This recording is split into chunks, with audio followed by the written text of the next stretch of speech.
Hari Ram, Ram Ram, Hari Hari. Thank you so much. Shri Prabhupada ki. Thank you so much, His Grace Jananivas Prabhu and Pankanjanghri Prabhu, for coming on today. We are live. This is Jananivas, and this is Panka. The name is on the other way around on our screen. And we'll make sure we'll change that round as we speak. And just everybody, welcome to another session of Prabhupada Memoirs, where we'll be talking about Srila Prabhupada in the early days with his direct disciples. Here we have Pankanjanghri Prabhu, who is on our left, and Jananivas Prabhu, who is on our right. And both of them have been serving since the very start, close to the very start of the inception of Sri Mayapur Dham in 1972. So we're looking at over 48 years, which is amazing. So Prabhu, how is everything over there? I know we started a little bit later. Is the internet okay? Is the power okay? How's the transcendental activities going on right now there? The electricity just went off for about 10 minutes. That's why we only just joined, because we just had a little rain, a lot of rain, and when it rains around here, things change. So it may go off again. There's no saying. That's fine. We'll work with it. And thank you for everyone that's logged in from the different channels. Really appreciate you being here today. So if I could start, you're both actually, because I'm from the UK, you're actually from the UK originally, from a place called Birmingham, if I'm correct. Am I right in that? No, Barnet. Barnet. Near the manor. Near the manor. So Barnet, I got the B, so I felt like, oh, make it to Birmingham, but yes, Barnet. So from London, when did you actually, if I can ask, because I think Jananivas Prabhu and then Pankanjanghri Prabhu came, when did you actually travel to Mayapur Dham the first time?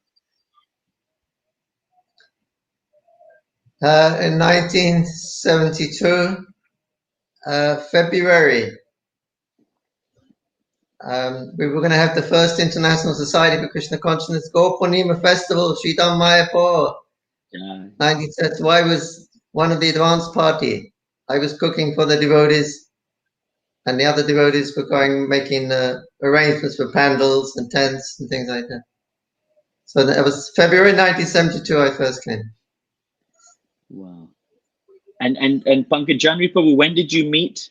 When did you come yourself to Mayapur Dham?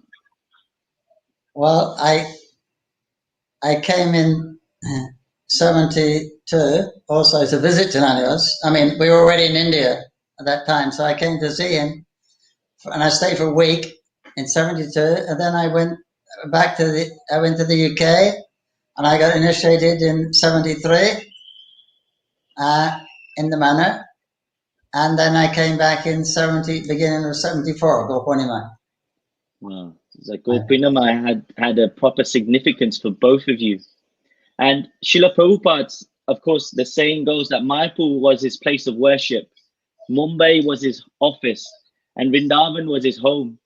And both of you are head Pujaris looking after Sri Dham Mayapur and the deities with your big team there. So in the inception days, when Srila Prabhupada was there and you were both there, can you recall the first type of instructions that Srila Prabhupada gave to you and how Mayapur Dham was at that time, just for the audience that may have not remembered that back, how it was then?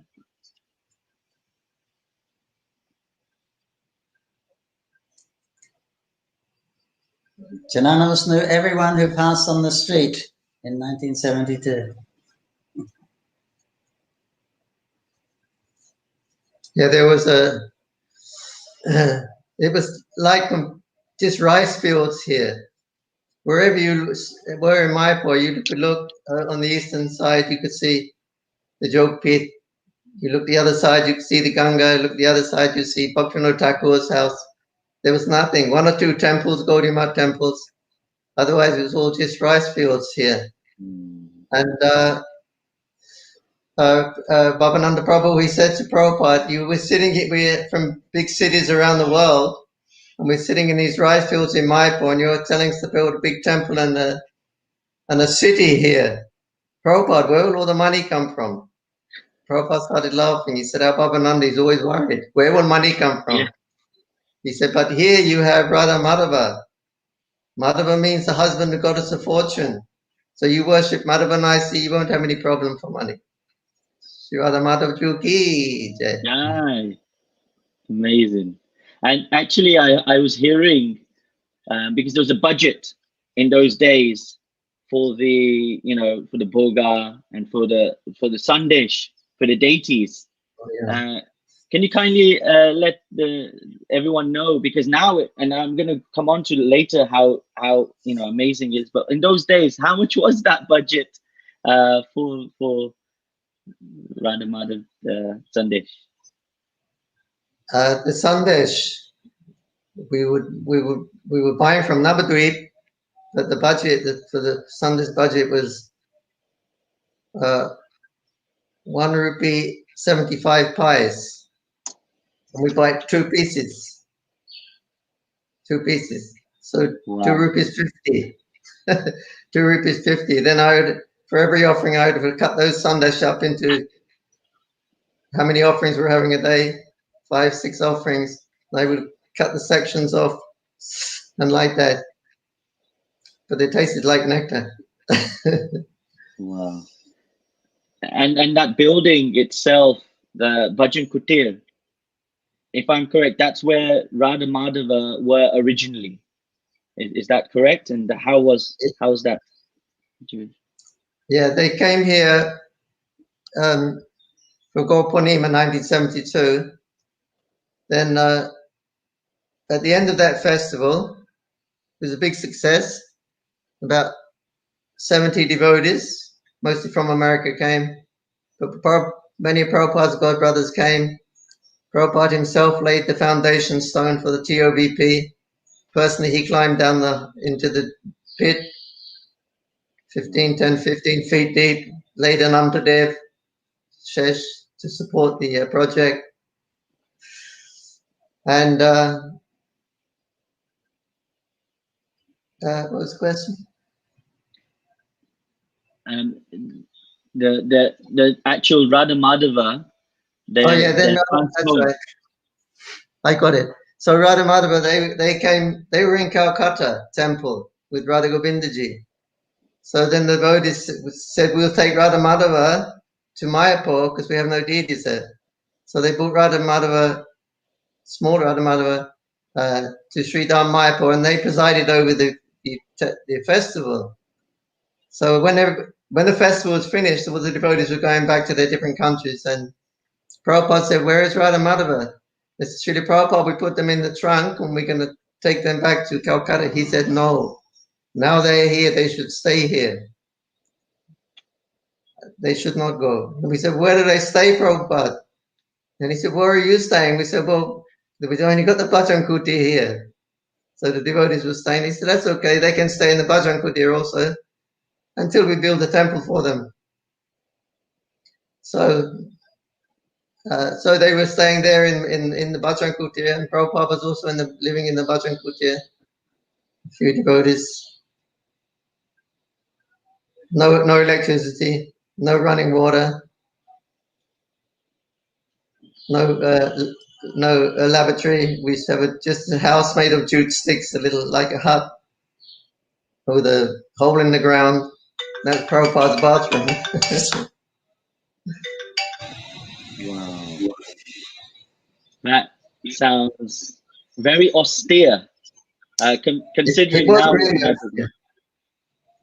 It wasn't austere. It was austere, but we loved it. Austerity means when you've got a choice, then it can be austere. But when there's no choice, that's all there is. Then it's not really an austerity. That's the best there is. There we go. Quote that, everybody. Austerity is when you have a choice. When there is no choice, there's no austerity. I love that. No, so Pankanjanghri Prabhu, when you were you came to Mayapur Dham, And as you know, both of you are the head Pujaris of Iskcon Mayapur. So how did that happen for yourselves? Was this something that was inclination? Was it Srila Prabhupada directing you? I'd love to hear about that.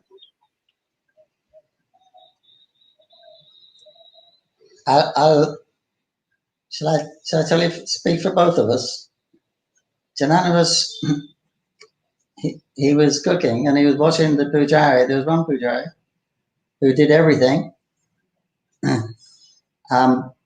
So he thought that Pujari is 100% all day just engaged serving Krishna. Such a nice service, such a nice way to become Krishna conscious. I'd like that. A couple of days later, Bhavananda said that this Pujari is leaving, you're the next Pujari. I go. And when I came in 74, the managers asked me, what would you like to do? Because I said I wanted to stay in Mayapur. I said, I can help Jananivas. They said, Jagannath said, okay, very good idea. So I was kind of assisting. I started to assist Jananivas. I didn't have the Brahmin initiation then. I got it later on in the year. So that was my introduction there. Wow. So, and I recollect a story about Srila Prabhupada where he instructed you on deity worship itself.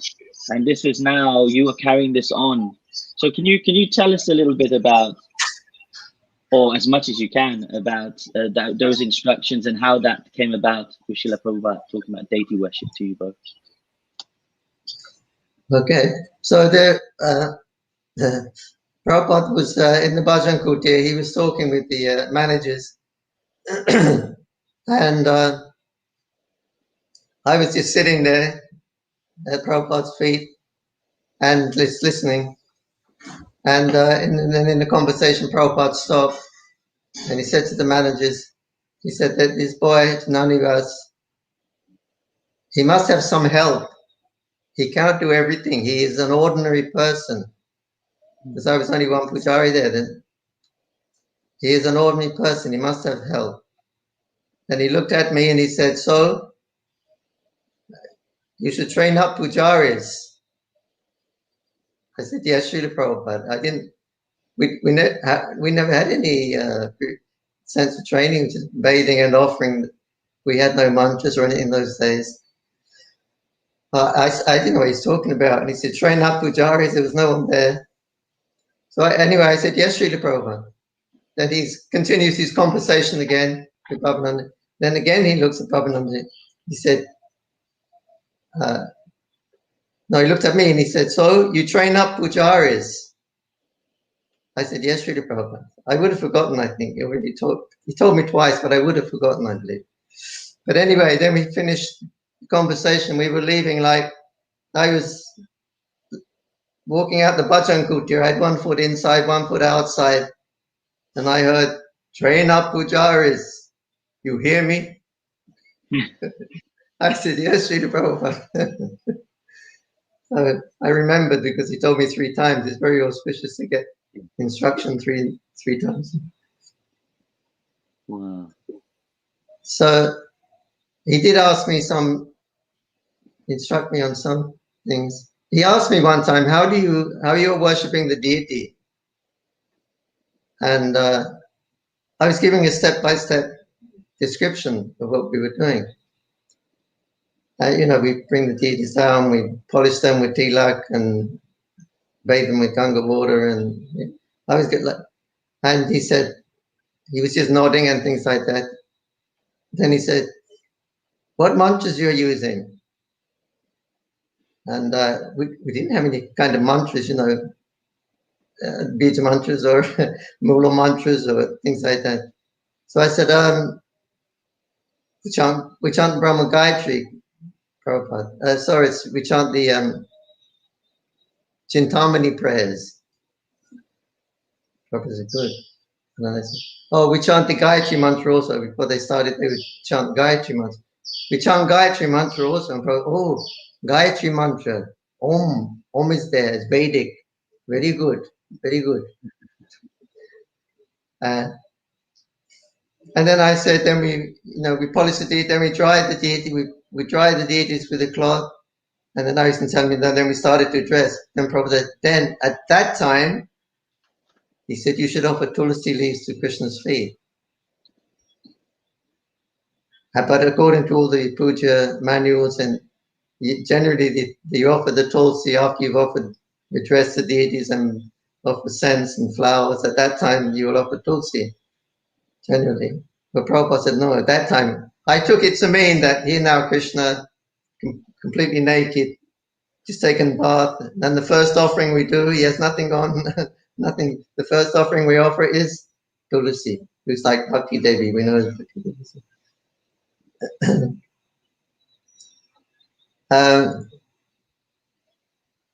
That was my understanding. Another time he asked me to write some notes on Shalogram worship. We were the first temple to worship Shalogram in Iskcon, Iskcon temple. And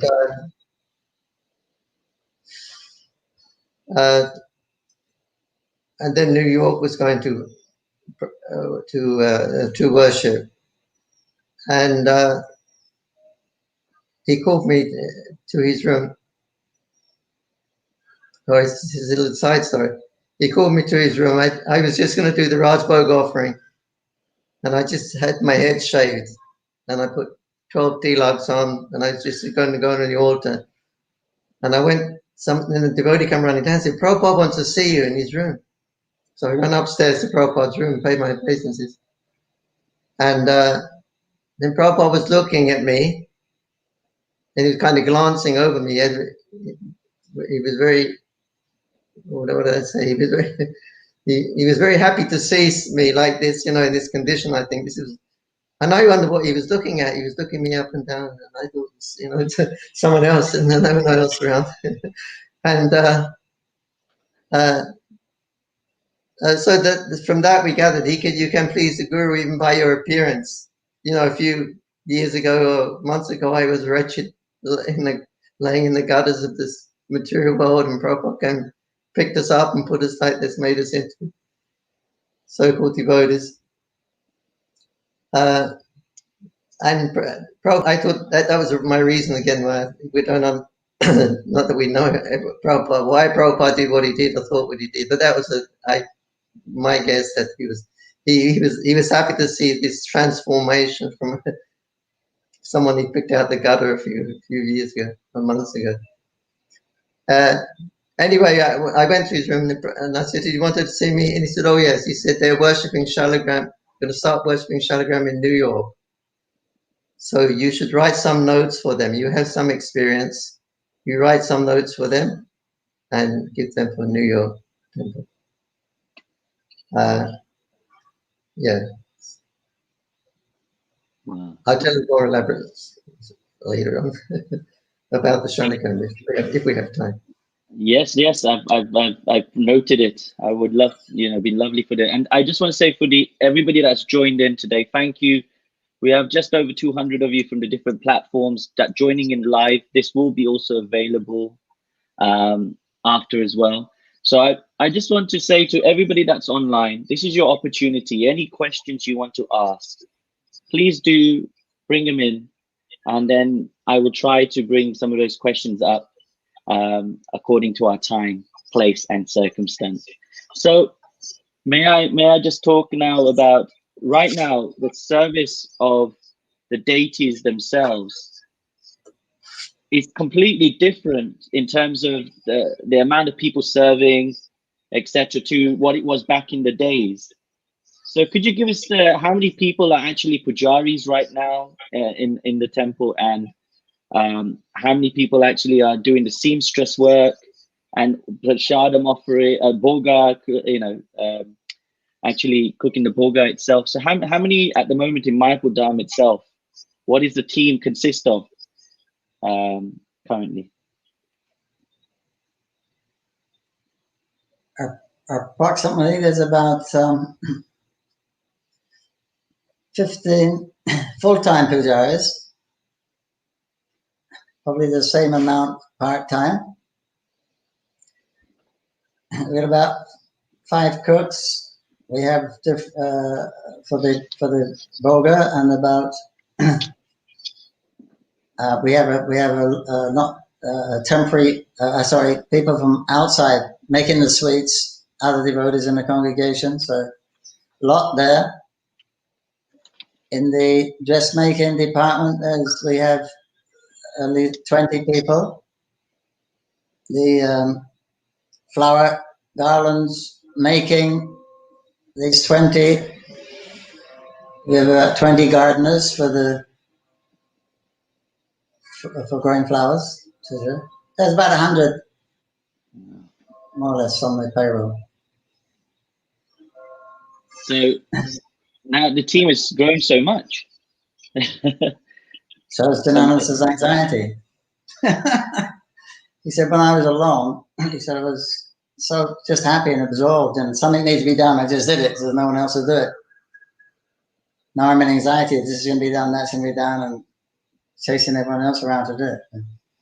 He said it was a more free before when he was doing everything. So it doesn't always, logics don't work on the logistics don't work like that in the spiritual platform. Anxiety. and it must be because you got you're overseeing all the different runnings of the data department and other aspects, which must not be easy, especially in this time of COVID times. So we talked about Radha Madhav. Of course, was there any instructions by Srila Prabhupada on what else he would like to see? Okay, the worship with Radha Madhav, because of course we have Panchatattva there as well. So how did those conversations happen as well, that you are aware of? Not with us, but Prabhupada had a very clear idea about this. The TRVP started to talk about that earlier on, and what deities he wanted there. He wanted the main deities would be Radha Madhava. Prabhupada gave the height. Krishna will be 5'10". Radharani should be 5'4". She'll be made of 5'8". 8.5. You know, and Radharani should be white marble. Krishna should be black. Yeah. Panchatattva that should be on another altar, gold, 9 feet tall to their fingertips, and a Guru Parampara altar. So you come in when you come into the temple, you go to the Guru Parampara altar, pay your obeisances, and the blessings. With their blessings, you go on to Panchatattva. You get their blessings, and mercy, then you can go on to Radha Madhava and the Ashashaktis Vrindavan. Only devotees should come in. Anyone who comes in the temple has to pay their obeisances, otherwise they can't come in. They can go to the planetarium, and no longis in the temple. No atheists. No atheists. So he had that idea from the very beginning. You want to hear how the deities came? Please, it would be lovely. After Srila Prabhupada left the planet, then there was a devotee in Calcutta, Marwari, businessman, and he came to the Calcutta temple, spoke with Jayapataka Maharaj and Bhavananda Maharaj at that time, and he said the night before he had this dream, and a sadhu came to him, and the sadhu said, "You remember me?" He was a young sadhu. Some time ago, you gave me. I asked you to borrow some money. You gave me, and he said, "No. If I give money to a sadhu, that's it. I obviously not going to take it back. It's a donation." So the sadhu said, "You don't know me." He looked again. It was Prabhupada, because he worked in Bora Bazaar, I guess. So he said, "Oh, Swami," he said, "This is." So he said, "How can I serve you?" Prabhupada said, "When now I've left the planet," he said, "there'll be some disturbance for some time, but later on it will all calm down." He says, "I want you to help by arranging for temples and deities. for the temples. So he said, what about my family? Prabhupada said, I'll take care of your family. So that was a dream then. And then right after that, he got his luck changed. He became very rich. So then he asked what he could do. And so we said, that's Prabhupada's idea, to have this Radhamada and the Asashakis. So then he gave the donations for that. So then we bought Radhamadava, big Radhamadava from Jaipur. I mean, we had them made. And while they were making the deities, the Stapati said, usually the white marble is twice as soft as the black marble. He said, but in this case, this white marble is very hard. He said, and when we're tapping it, it's such a melodies coming from there. So they're very, very nice deities. In fact, Mr. Bila came there. He's a wealthy man of India, and he saw that Madhava. He said, I want those deities. He said, I can't there for Iskcon. He said, well, I'll give you 100,000 rupees more than the price, which was a lot in those days. He said, I can't. He said, I've already pledged to them. He said, then you make me one exactly the same. He said, I can't do that either. So it's special. So when we came to collect all the deity were finished, and they asked, just give one more final polish. And as they were polishing Krishna, then a white line came. And they said, polish more. And then the white line came all around like a Brahmin thread. And also on the forehead, it's like two lines came up, but they went off like that. If you're close, you can see them. Little, like Tila. So so then Radhamadava came, and they were staying in the Lotus building, and the heads were, just below the ceiling. It's so small. So in the meantime, that Prabhupada, that devotee, Mara devotee, he donated also for the new temple here. Not the TRVP, the one they're in now. And 4 gopis came first, and they were installed along with Radhamadava. Is it 86? No, 86, 84. Around that time. And the installation was very wonderful. How they moved to the altar. Only Radhamadava were being worshipped at that time. Then the gopis came. So then we moved them to the altar. So we put sacks underneath the deities, and we just slid them from side to side, like walked them down. Because Krishna weighs 1 ton. He's very heavy, and you should carry them upright, deities. And so you can only get 4 people. So then Krishna was going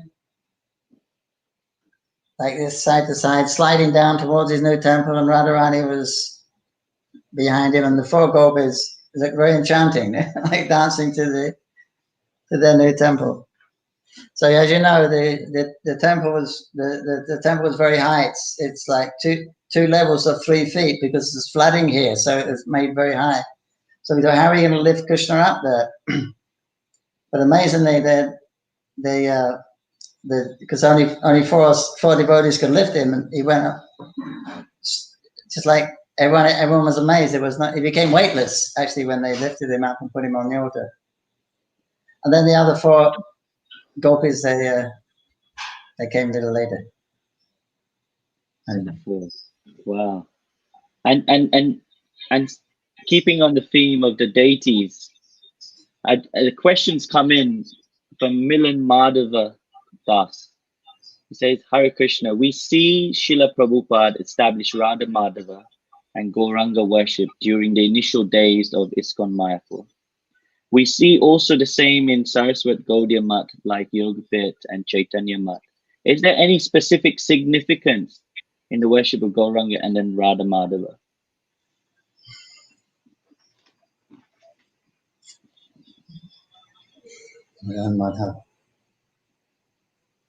Why he established? What's the significance of Lord Chaitanya and Radha? Yeah, as far as I can understand, it was to establish this fact: Sri Krishna Chaitanya, Radha Krishna, Nayanya. Radha, Gauranga Mahaprabhu is Radha and Krishna. They've assumed the form of Gauranga, but it's Radha and Krishna. And Srila Bhaktisiddhanta Saraswati Thakur did this. I'm not sure if he was the first one to do it, but all of his temples he established with Radha and Krishna and Gauranga. I think to show this fact, because he wanted the Radha Krishna worship to be introduced in South India. Bhaktisiddhanta Saraswati and Prabhupada also, he did it, but he wanted it, Radha and Krishna worship. So it appears for preaching purposes, letting everybody know Gauranga is Radha and Krishna, and he's come to give Radha Krishna prema. Then for this reason, he established in all of his temples Radha Krishna, Gaurgaratha sometimes, or Radha Krishna and Gauranga Mahaprabhu, for this fact. Sri Krishna Chaitanya, Radha Krishna Nayana, to let them know the real identity of Chaitanya Mahaprabhu. So therefore they're all standing on the same level and the same order. That was one angle. Thank you. Thank you. And I hope that helped Milan Madhava. I've also got other questions coming. I think just to keeping with question time, it feels like Chudamani Dasi is asking, Hare Krishna, can we hear more about the memorable exchanges Jananivas Prabhu and His Grace Pankanjanghri Prabhu had with Srila Prabhupada? So have you got some other exchanges that maybe individuals haven't heard about that you had with Srila Prabhupada? If you could share, that'd be fantastic.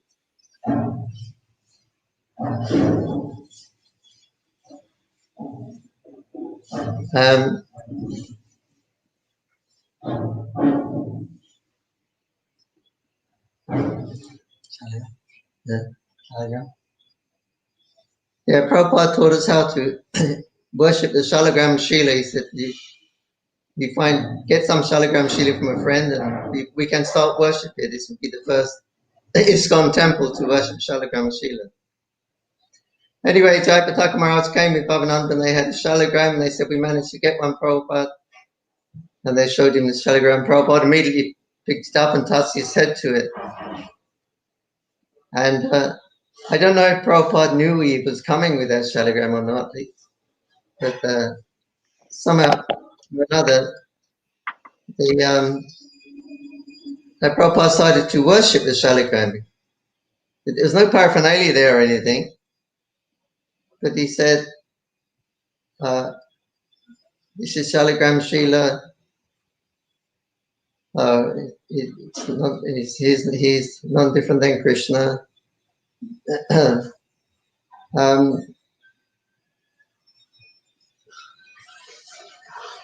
Anyway, Prabhupada, he got the Shila, then he had some tilak and Archman cup on the table.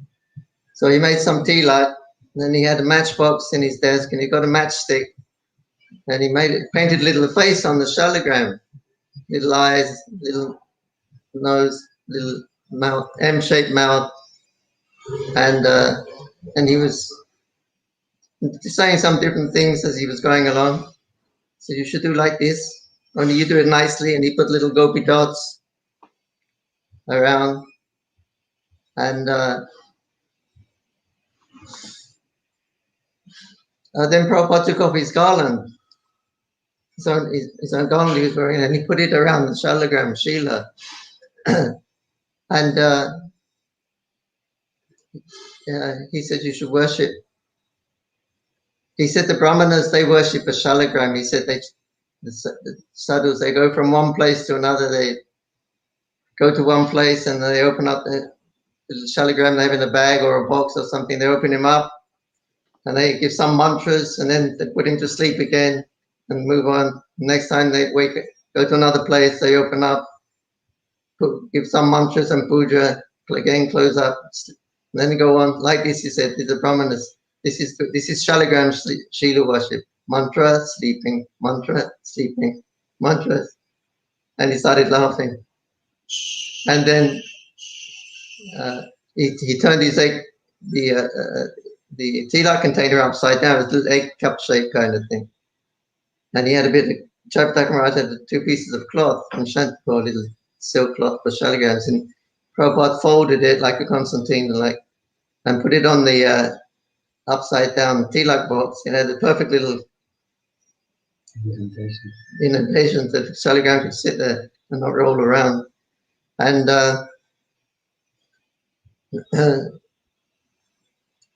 yeah, then the second piece of cloth, and he put it around like a chadar, and then suddenly that garland that Prabhupada had put on the shalogram, it fell down.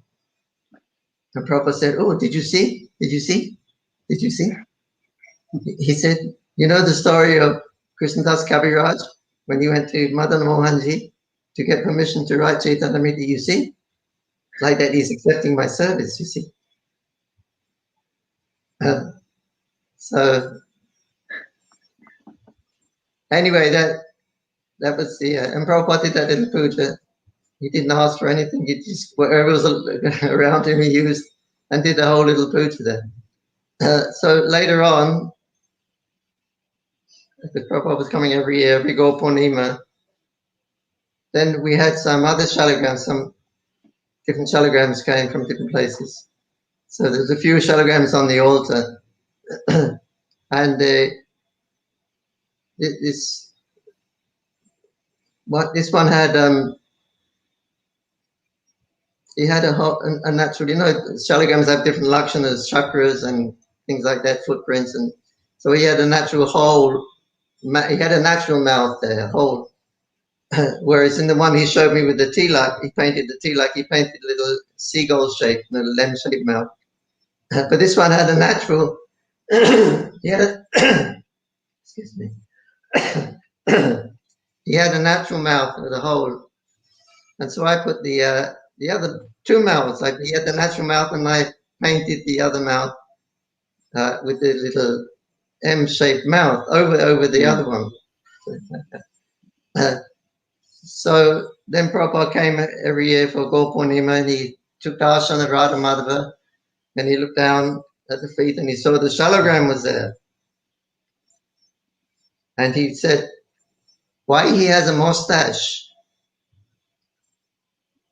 And I said, "No, Srila Prabhupada, it's not a mustache." Because there was a hole there and there was another little M shape over it. So it looked like a mouth with a little mustache. I said, "It's not a mustache, Prabhupada, it's his mouth." He said, "No, Krishna doesn't have a mustache." I said, "No, I wanted to copy as you said you should." No, you don't give Krishna a mustache. Krishna doesn't wear a mustache. Prabhupada ki. Yeah. That's amazing. And Pankanjanghri, yeah, please. Concerning Radha Madhava, Prabhupada said they should stay here in Mayapur, they should not leave. Later on in that year, 1972, they were, or 74, in Hyderabad, they were making a new temple and project there, and Prabhupada had a big program.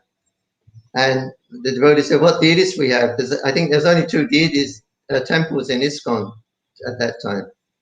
Bombay and Mayapur, and I think then Hyderabad. Calcutta, and Hyderabad. And so they said, "Let's take Radha Madhava from Mayapur, because no one's going to Mayapur anyway. It's completely, nobody goes there. It doesn't go anywhere. It's in between 2 rivers." And so let's take Radha Madhava, and because they're quite good size, and everybody can see them. Otherwise, we won't have any deities. So they took, and they said, "Well, Jananivas, you can worship these small Radha Gopinath, about 3 or 4 inches high. Well, while we do this program, you can worship Radha Gopinath here from Calcutta, very small deity, but no one's coming anyway." So then Srila Prabhupada,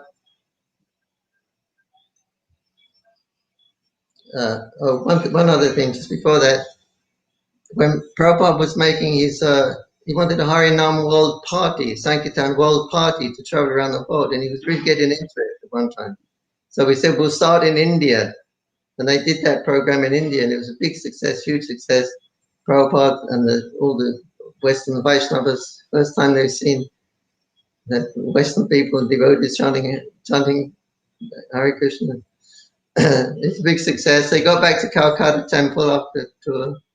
And Prabhupada said, now the deities should stay here, Radha Madhava should stay, they should not leave. So then they went to Mayapur, and Prabhupada, when the devotee said, we can take back to Calcutta, the deity said, no, they should stay here. Now they're here, they should stay here. So then he went to Hyderabad and saw Radha Madhava. Who are the deities? They said, it's Radha Madhava, Srila Prabhupada. He said, from Mayapur? He said, yes, Srila Prabhupada. He said, I told you those deities should not leave Mayapur. Now when they go back, they should stay there, they should not leave again. So this is all historical, it's significant. Because Jayadeva Goswami, the great poet, he was living here in Mayapur at Palaldigi at the Pritukund, just by Chaitanya. He was the court pundit for King Lakshman Sen at that time. This was a few hundred years before Chaitanya Mahaprabhu's appearance. But Jayadeva Goswami made this prediction, or he wrote something, I heard he wrote something, that and describing how here in Mayapur, this is a special place, a city will appear here, and beautiful deities will appear here.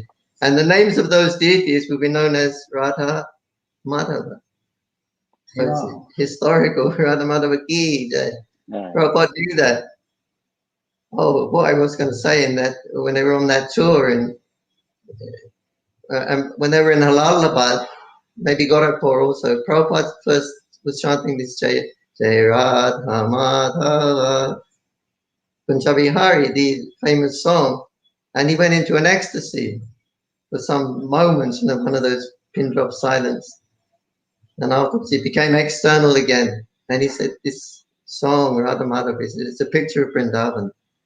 Radha Madhava is there, Jamuna is there, Govardhan is such a nice song. From that time on, we like to consider that was the installation of Radha Madhava Grand.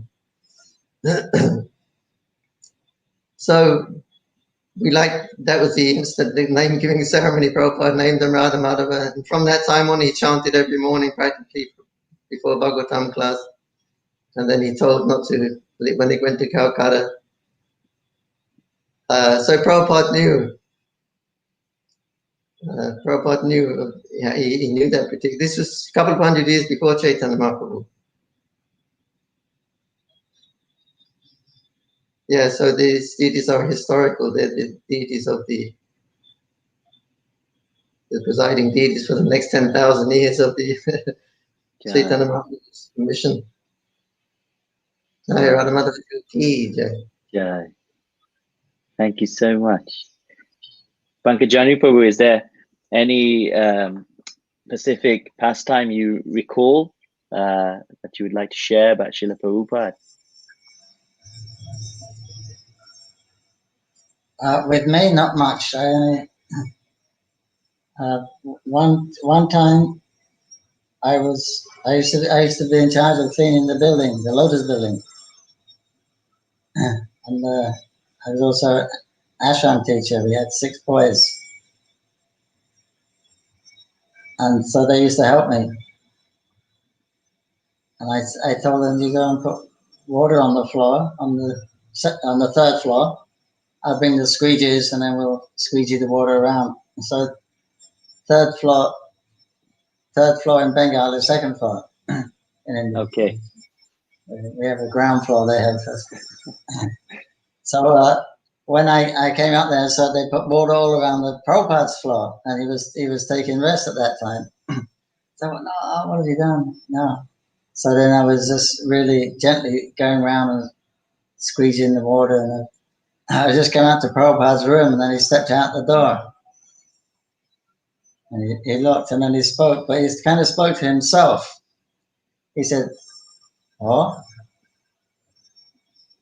why he's doing that? They can't find anyone else to do that? And I said, I'm not Srila Prabhupada, I'm not Jananivas Srila Prabhupada. because I wasn't. I don't know. I don't think I was actually doing the puja then. And he went back inside. So I told Jananivas that Prabhupada's got us confused. He thought I was you. Jananivas chastised me.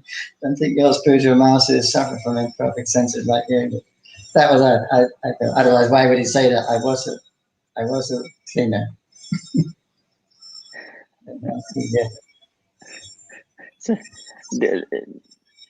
And then another little incident because we used to stand guard duty to see that Prabhupada wasn't disturbed. We just sit on a chair on top of the stairs. And so I was sitting there, and then you could hear Prabhupada chant. You could hear his beads click very loudly.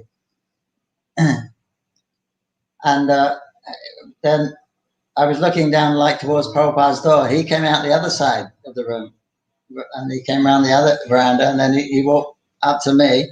Oh God, I didn't see him. I was looking the other way. Then I turned around, and Prabhupada was standing there, and so I became, froze.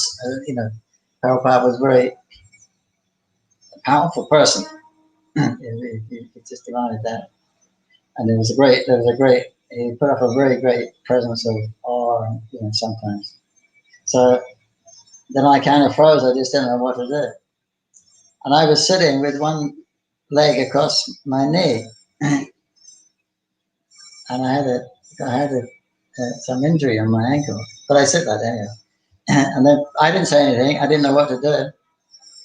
Prabhupada said, you shouldn't sit before your spiritual master like that. Huh? One leg across, one ankle on your knee when you're sitting on the chair.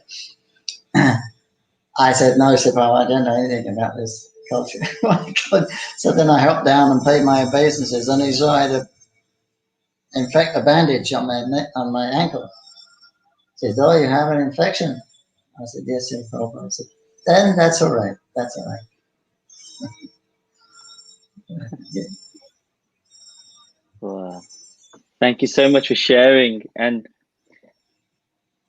there's some devotees asking just about your early days, both of you, because we talked about you're from Barnet, but we haven't talked about how you came into Krishna consciousness. And Sukh Krishna, Sukh in some languages means happiness, so happy Krishna. He says, Hare Krishna, what made you both join Iskcon in the first place? Did you both join together? And why did you make the choice to go to Mayapur and not stay in the UK? So that's from Drona and Sukhdev. Thank you for that question.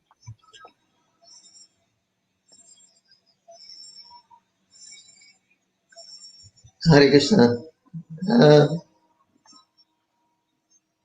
I came to India in I think probably 1969. 1968. I wanted something mystical. So I thought I go to Istanbul. It seems like mystical. They have all the wailing and the robes, and I thought that would be a mystical place. Somehow or another, I ended up in India for a few months. Then I went back to England, and then I kind of had a philosophical change in life. I think I must have met some sadhu or something unknown by this activity, but anyway, I had a philosophical change of life, and I wanted to find the truth. I was actually experiencing the presence of the Lord, and for some time, and then I thought I have to, find out what is this, what is life all about. So I said to Pankanjanghri, let's go to the Holy Land. He said, well, Jerusalem. I said, forget Jerusalem. India is the place to be there. So then we came, what time? 1970, we came together again to India, and traveled around about a year in India. I was, about a year meeting sadhus and people, just traveling all the time and meetings. And then I saw the devotees in Puri. There was a festival there going on. It was Rath Yatra Festival. I didn't know what it was, but I had a pamphlet and said there's a festival in Puri. We were just coming up from Cape Comorin. And I said, Pankanjanghri, let's go and have a look. He said, no, I'm not going. He said, I went there before, but I got a bad time. So I said, okay, I'm going to have a look. So I jumped off the train and at Bhubaneswar and went down to Jagannath Puri, and it happened to be Rath Yatra, and the devotees were there in the street with other countless devotees, I mean, the Iskcon devotees. Now, I'd seen them a couple of times in London. They used to do the nightclubs. They were popular in the nightclubs, the chant. But I never asked them any question. And, well, I specifically remember that they told me he was Mukunda, and he was saying how we do everything for the one, we do everything for the one. And I thought, what's the difference between these group and the others? We're all into the one, getting into. Anyway, that was Mukunda. I think he was trying to be a bit cool because I guess his audience is middle of the night, right? Everyone's stoned, and so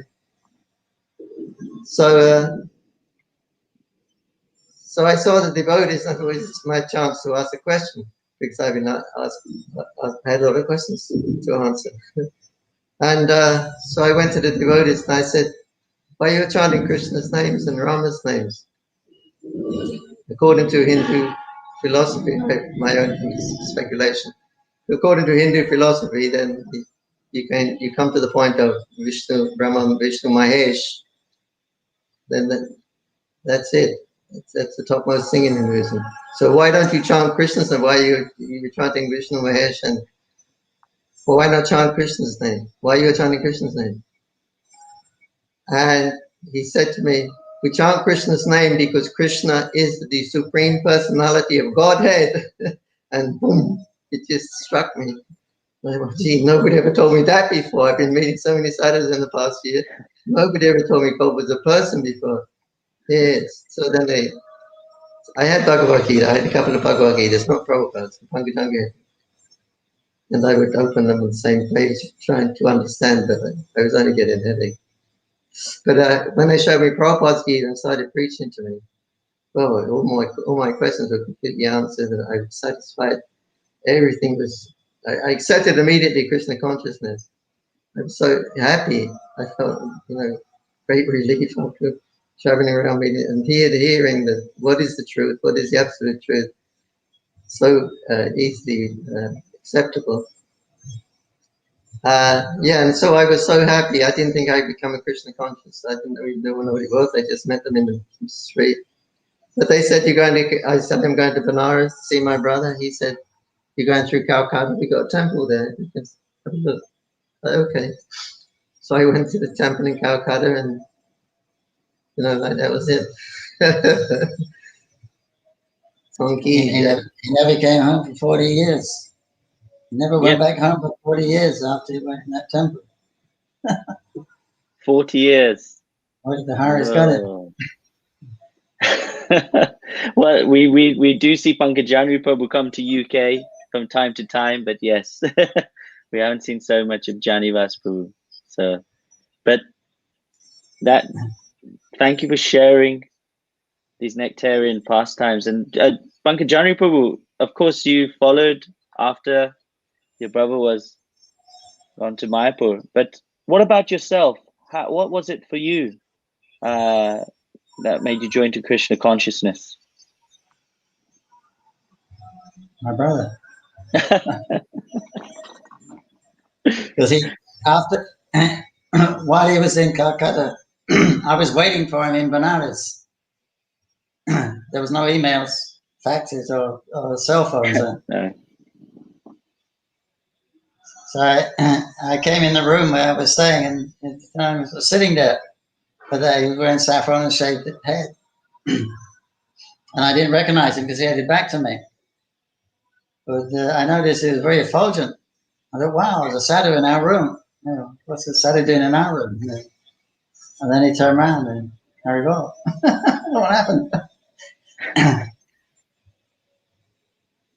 And he stayed about a week.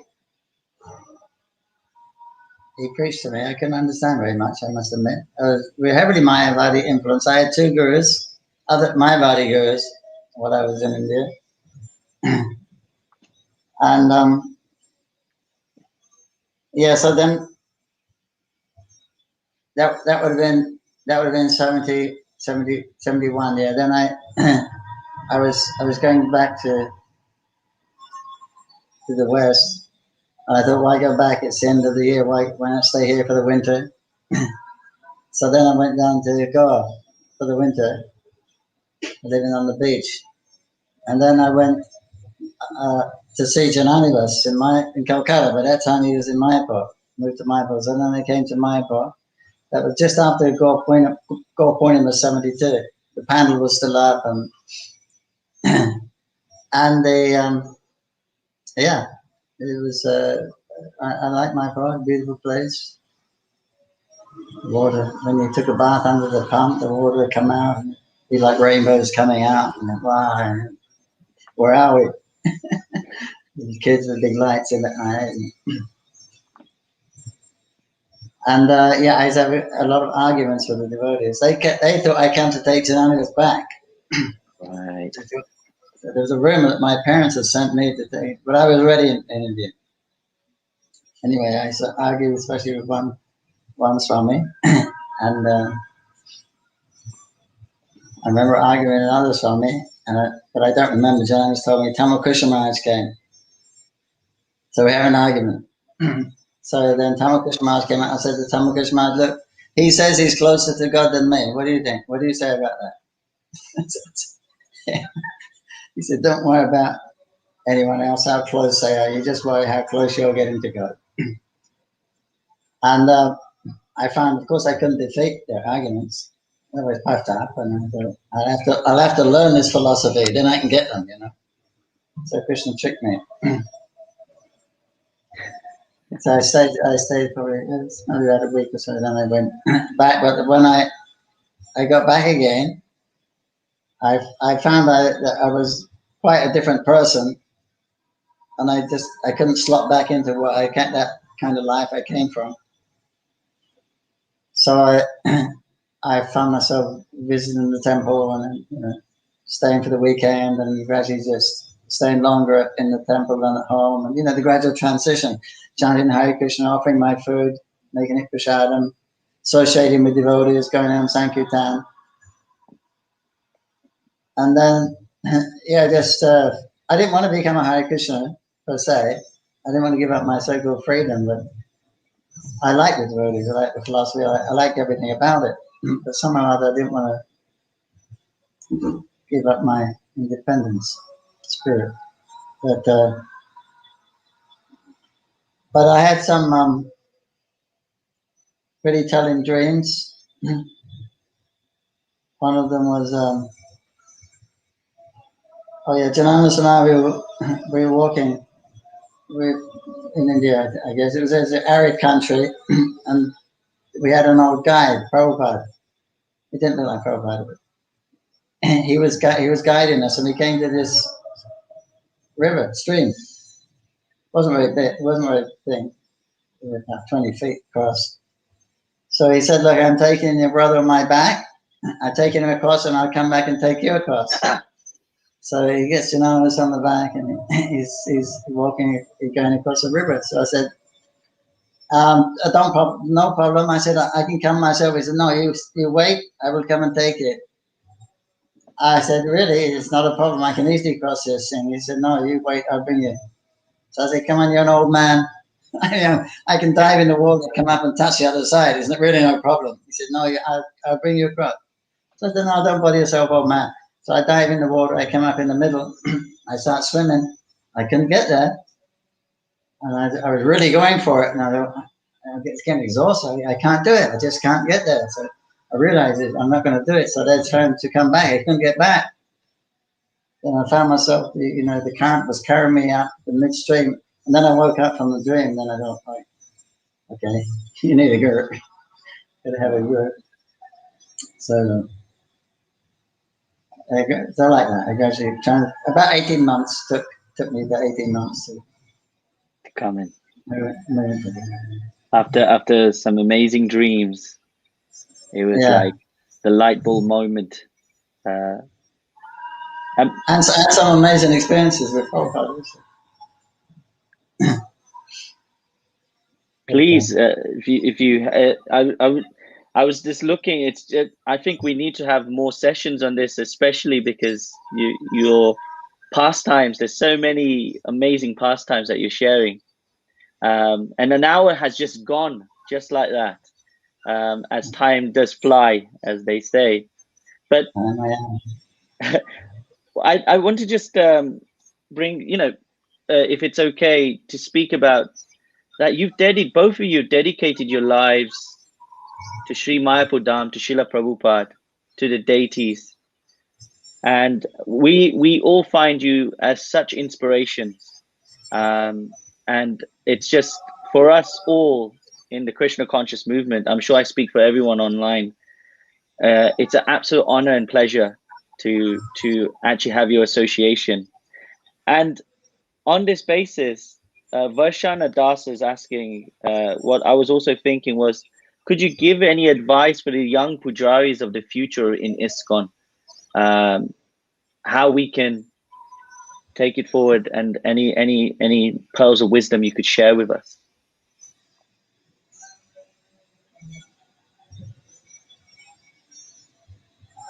Come to Mayapur Academy. Mayapur Academy, yes.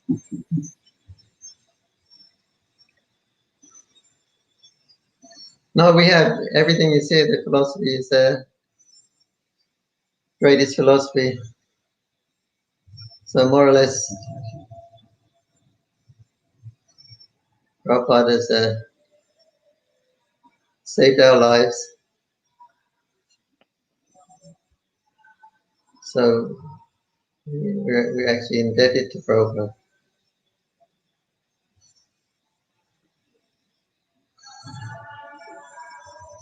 So just give one life. Just give this life to Krishna. There's so many lives. Just give this one, see what happens. That's it. Give this one life to Krishna. We have so many lives. Give this one life.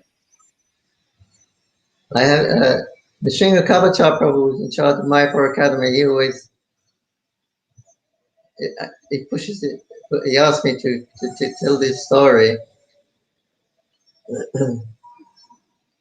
We were in the Bhajan Kutir and the 1972 Chaitananda Maharaj was there. He was reading Chaitanya Bhagavat and he was reading Haridas Thakur's being beaten through the marketplaces, 22 marketplaces. And so the Qazi was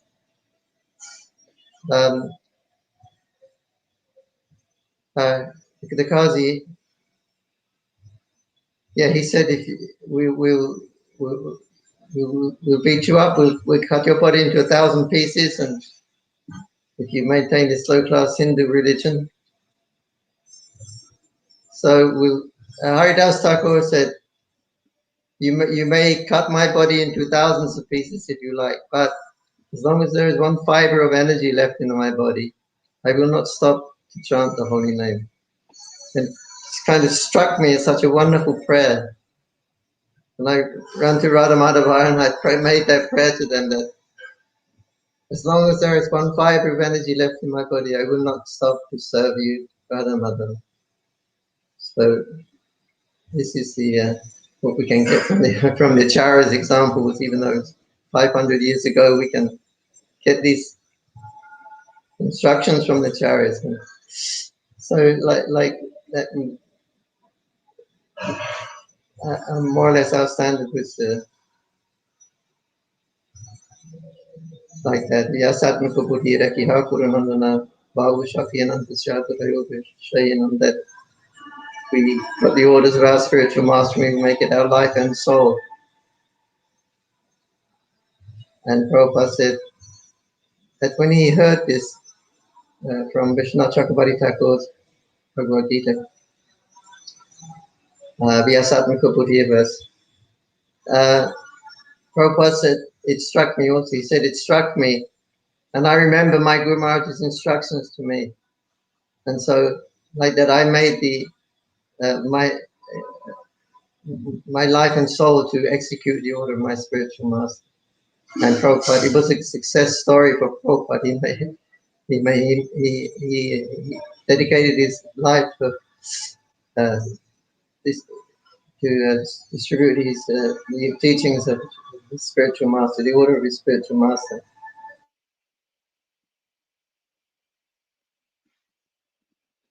Hare Krishna, everyone.